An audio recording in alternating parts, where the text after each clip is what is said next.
Seguro que esta historia suena familiar. Empezar una dieta con toda la motivación del mundo. Ver cómo bajan los primeros kilos, la ropa empieza a quedar mejor, ¡qué bien! Y de repente, casi sin darse cuenta, todo vuelve al punto de partida. Es un ciclo súper frustrante. Bueno, hoy vamos a desarmar ese ciclo y entender por qué pasa esto una y otra vez.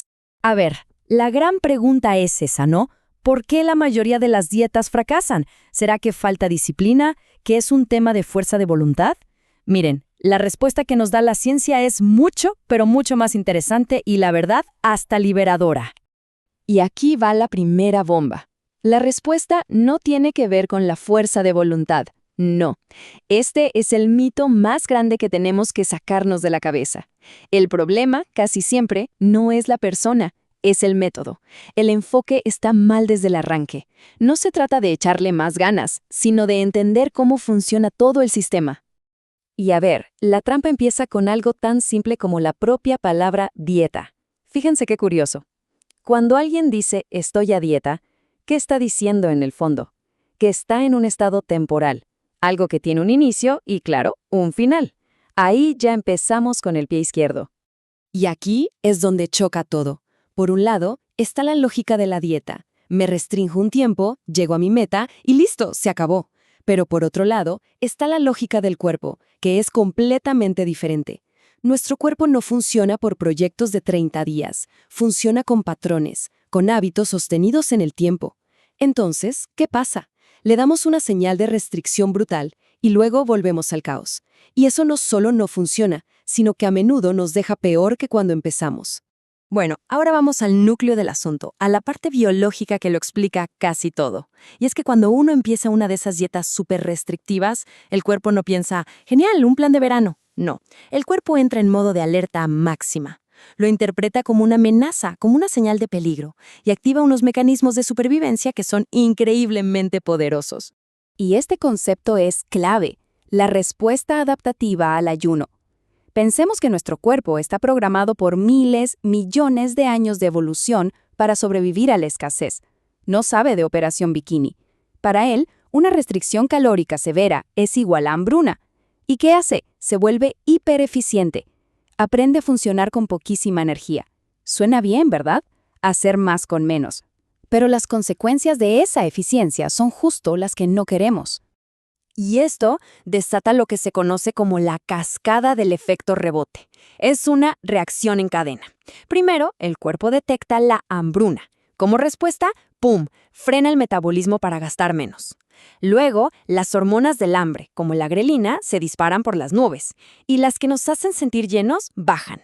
El resultado es un cóctel perfecto para el desastre.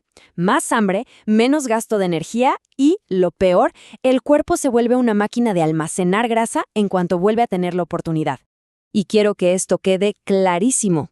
No es debilidad, no es falta de disciplina, es biología pura y dura. Es nuestro cuerpo haciendo exactamente para lo que fue diseñado: sobrevivir. Es una respuesta súper lógica y totalmente predecible. Pero no todo es biología, ¿eh? También entra en juego la psicología. Pensemos en la fuerza de voluntad como si fuera la batería del celular. Cada decisión que tomamos durante el día, como esto o aquello, voy al gimnasio o no, me resisto a esa galleta, consume un poquito de batería. Llega un punto en que la batería se agota. Eso se llama fatiga por decisión. Y es imposible vivir con la batería al 5% todo el tiempo. Ok, ya vimos la parte biológica y la psicológica. Ahora hablemos de otra trampa mental enorme que nos ponen las dietas, la mentalidad de todo o nada. Esa rigidez que no permite matices, que lo divide todo en blanco o negro, bueno o malo. Y esto se ve clarísimo, ¿no? Se crea esta lista mental: ensaladas y pollo a la plancha son buenos, pizza y pastel son malos. Un día que se sigue el plan al pie de la letra es un día exitoso, un día con un desliz es un día arruinado. El problema es que la vida real no es así, está llena de grises, de cumpleaños, de cenas con amigos. Esa mentalidad de blanco o negro no es sostenible. Y seguro que esta frase les suena. Bueno, ya la regué, ya qué más da, a seguir comiendo mal el resto del día. Esa es la frase que lo dinamita todo. Un trozo de pastel en un cumpleaños se convierte en la justificación para tirar por la borda semanas de esfuerzo. La dieta, oficialmente, ha muerto en ese preciso instante. Pero a ver, la clave es otra. Una vida saludable de verdad tiene que tener espacio para esa picha del viernes y para el pastel de cumpleaños. Claro que sí, no como una falla que genera culpa, sino como parte de disfrutar la vida. El objetivo nunca, pero nunca, es la perfección. Es la consistencia, es hacerlo bien la mayor parte del tiempo. Ok, ya hablamos bastante de por qué las dietas fallan. Ya entendimos las trampas.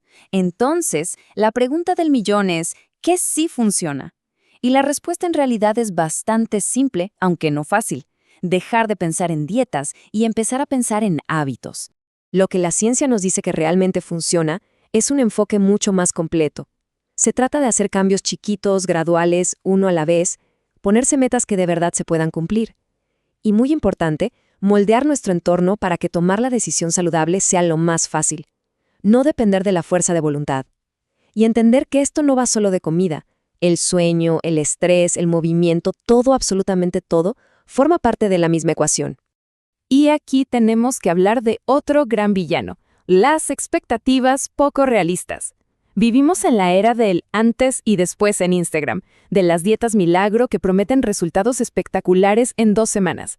Y claro, eso nos pone una presión brutal y crea una idea de éxito que está totalmente desconectada de cómo funciona nuestro cuerpo de verdad. Así que aterricemos esto con un número. ¿Saben cuánto es una pérdida de grasa realista, saludable y sostenible por semana? Entre medio kilo y 1 kilo. Y eso es un resultado excelente. Pero claro, si lo comparas con la promesa de pierde 10 kilos en un mes, parece poquísimo. Y ahí es donde la motivación se va al suelo. Por eso, ajustar nuestras expectativas a la realidad es de verdad un paso fundamental. Así que, si nos vamos a quedar con una idea, que sea esta.